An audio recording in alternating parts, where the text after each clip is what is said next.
আজকে সারাদিন অনেক কাজ করতে হবে, তাই সকালবেলা নাস্তার ঝামেলায় না গিয়ে গরিবের ফ্রাইড রাইস বানিয়ে নিচ্ছি।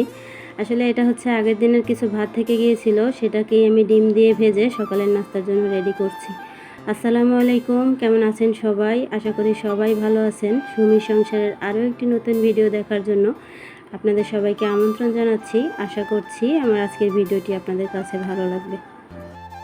এটা ছিল কোরবানির ঈদের আগের দিনের ভিডিও। তো সকাল সকাল উঠে সবাইকে নাস্তা করিয়ে ছাদে চলে গিয়েছি একটা বিশেষ কাজ করার জন্য। এই যে এই গাছটা হচ্ছে ঘরে রাখার জন্য যে ইনডোর প্ল্যান্টগুলো থাকে সেটা। তো ঘরে রাখার জন্য দুইটা গাছ লাগানো হয়েছিল। তো এই গাছ দুইটা ঘরে কিছুদিন রাখার পরে রোদে দেওয়া হয়েছিল, কিন্তু সেদিন রাত্রেই অনেক বৃষ্টি হয়েছে। আর এই টব দুটো ঘরে রাখবো দেখে টব দুটোর নিচে কিন্তু আমি কোনো ফাঁকা করিনি, ছিদ্র করিনি। তো বৃষ্টি হওয়াতে একদম জলাবদ্ধতা হয়ে গিয়েছে। এখন এটার নিচে একটু ছিদ্র করে দিতে হবে, না হলে পানিটা তো বের হবে না আর গাছটা তো মারা যাবে। তাই আমি একটা স্ক্রু ড্রাইভারের সাহায্যে নিচে ছিদ্র করে দিলাম। আর আপনাদের ভাইয়া গরুকে খাওয়ানোর জন্য এই যে ভুসি রেডি করে নিচ্ছে। আমাদের কোরবানির জন্য যে গরুটা আনা হয়েছে সেটা আমাদের নিচে গ্যারেজেই রাখা হয়েছে। তো গরুটাকে খাওয়ানোর জন্য খড় আনা হয়েছে, ঘাস কেটে আনা হয়েছে। তো গরুটা কিছুই খেতে চাচ্ছে না। তো এখন গরুটার জন্য ভুসি রেডি করে নিচ্ছে। আর নিচের অবস্থা তো এমনিতেই খারাপ, গ্যারেজের অবস্থার কথা বলছি। আর এখন গরু আনার পর তো আরও অবস্থা খারাপ হয়েছে। এই যে খড়গুলো কিন্তু গরুর জন্য আনা হয়েছে। আমি কিছু কিশমিশ ধুয়ে শুকাতে দেব, সেজন্য ধুয়ে পানি ঝরাতে রেখে দিয়েছিলাম। এই কাজগুলো আমি কিন্তু আগেই করে রাখি, কিন্তু এবার একটু ঝামেলার কারণে করতে পারিনি। আর এই কিশমিশটা ধোয়ার পরে আমি কিন্তু রোদে দিতেই পারিনি। আজকে ভেবেছিলাম রোদ উঠবে, কিন্তু একদমই কিন্তু রোদ ওঠেনি। তারপরে আজকে আমি জর্দায় ব্যবহার করার জন্য বেবি সুইট বানাবো। তো সেজন্য এখানে আধা কাপ গুঁড়া দুধ, 2.5 টেবিল চামচ ময়দা আর সামান্য একটু বেকিং সোডা নিয়ে আমি সবগুলো শুকনো উপকরণ ভালো করে মিশিয়ে নিচ্ছি। আধা কাপ গুঁড়া দুধ দিয়ে এখানে কিন্তু অনেকগুলো বেবি সুইট হবে। আর এই পর্যায়ে আমি দিয়ে দিলাম 2 চা চামচ সয়াবিন তেল। এখন এটাকে একটু ভালো করে মেখে নিয়ে আমি হাতের সাহায্যে একটা মুঠ করে নেব। এরকম দলা পেকে যাবে, আবার এরকম চাপ দিলে ভেঙে যাবে, তাহলে বুঝতে হবে যে আমার মিশ্রণটা একদম রেডি। এখন এটাকে আমি মাখার জন্য ডিম গুলিয়ে রেখেছিলাম, একটা নর্মাল টেম্পারেচারের ডিম। সেই ডিমটা দিয়েই আমি অল্প অল্প দিয়ে এই মিশ্রণটাকে কিন্তু মেখে নেব। আমি ডিমটা একবারে ব্যবহার করিনি, ডিমটা আস্তে আস্তে ব্যবহার করব, যতটুকু লাগে ততটুকু দিয়ে দেবো আর কি। তো আমার এই যে মিশ্রণটা কিন্তু একদম রেডি হয়ে গেছে, এরকমের নরম একটা মিশ্রণ হবে। আর আমার পুরোটুকু ডিম লাগেনি, এটুকু ডিম কিন্তু থেকে গেছে। আমি রোজার ঈদের সময়ও এই বেবি সুইটগুলো এই নিয়মেই তৈরি করেছিলাম। খুবই ভালো হয়েছিল খেতে, সবাই অনেক প্রশংসা করেছে। এই পর্যায়ে একটা ঢেকে আমি 10 মিনিটের জন্য রেস্টে রেখে দিয়েছিলাম। আর 10 মিনিট পরে এই যে ডোটা কিন্তু একদম রেডি হয়ে গেছে। এখন হাতে একটু তেল লাগিয়ে আমি এটাকে আরেকটু ময়ান দিয়ে নেব। অল্প সময় ময়ান দিয়ে নিয়ে এই যে মসৃণ একটা ডো কিন্তু রেডি হয়ে গেছে। এখন এটা দিয়ে আমি একদম ছোট ছোট বল তৈরি করে নেব।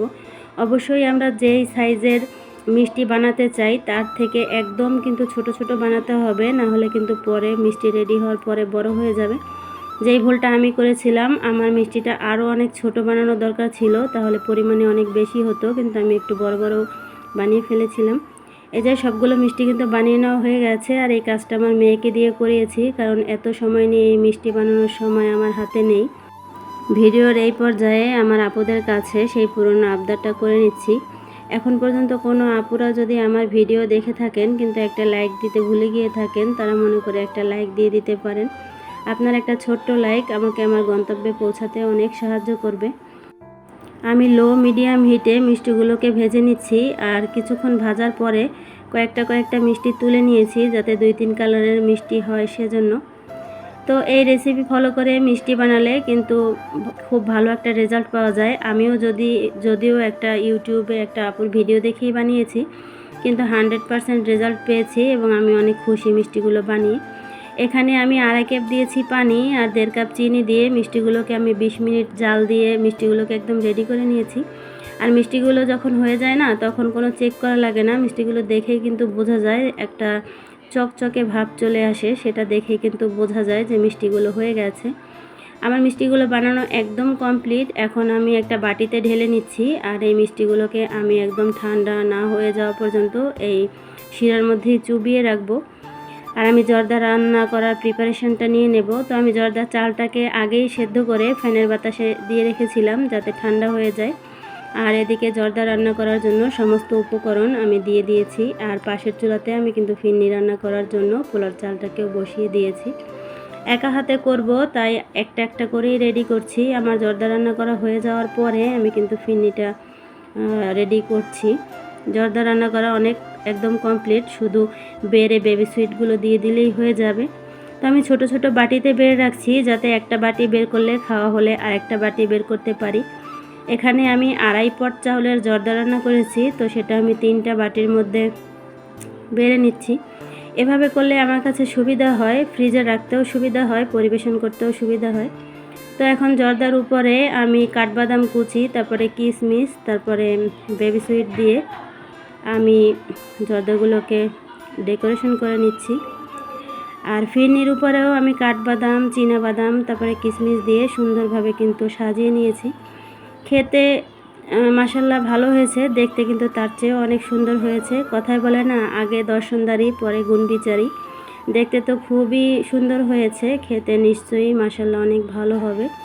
আমার কাজ আমি করছি, ওদিকে পুরুষরা কিন্তু তাদের কাজ করছে। এই যে গরু জবাই করার জন্য ছুরি, কাঁচি, বটি যেগুলো আছে সেগুলো কিন্তু তারা ধার করে নিচ্ছে। এই কাজটা তো আর আমরা করতে পারবো না। তো এখানে খুবই সতর্কতার সাথে এই কাজটা করা হচ্ছে। আর আমি এই যে বড় হাঁড়ি পাতিল যা আছে কোরবানি দেওয়ার জন্য সব কিন্তু ধুয়ে রেডি করে রেখেছি। আর এখানে কালকে কোরবানির দিন দুপুরবেলা রান্না করার জন্য আমরা মুরগি কেটে নিচ্ছি। তো গরুর মাংসই রান্না করা হয়ে থাকে। আজকে আপনাদের ভাই একটু ব্যস্ত থাকার কারণে দুপুরে বের হতে পারেনি, সেজন্য গিয়ে আর গরুর মাংস পাইনি। তো যেহেতু কোরবানি দিয়ে মাংস নিয়ে আসতে আসতে অনেক দেরি হবে, আর বাসায় যেহেতু অনেক লোক, তো তাদের খাওয়ার জন্য আগেই এই মুরগিটা রান্না করে রাখলে এসে তারা সাথে সাথে খেয়ে নিতে পারবে, আর আমরা পরে কোরবানির মাংসটা রান্না করে ফেলবো। আর মুরগিটা ধুয়ে পরিষ্কার করে একদম মশলা মাখিয়ে রাত্রে রেখে দিয়েছিলাম, এতে করে কাজ কিন্তু অনেক এগিয়ে গেল। এখন যদিও একটু কষ্ট হয়েছে, কিন্তু কাজটা কিন্তু অনেক এগিয়ে থাকলো, তাই না আপুরা? এভাবেই সারাদিন ব্যস্ততার মধ্যেই কিন্তু আমার দিন কেটেছে। আমার সহযোগিতার জন্য অনেক মানুষ ছিল। আমার মেয়ে তো সারাদিনই আমার সাথে ছিল। সারাদিন আরও অনেক কাজ কিন্তু করা হয়েছে, যেগুলো ভিডিও করা হয়নি। তো যেটুকু পেরেছি আপুদের সাথে শেয়ার করেছি। আজকের ভিডিও এই পর্যন্ত। আপনারা সবাই ভালো থাকবেন, আমার জন্য দোয়া করবেন। আল্লাহ হাফেজ।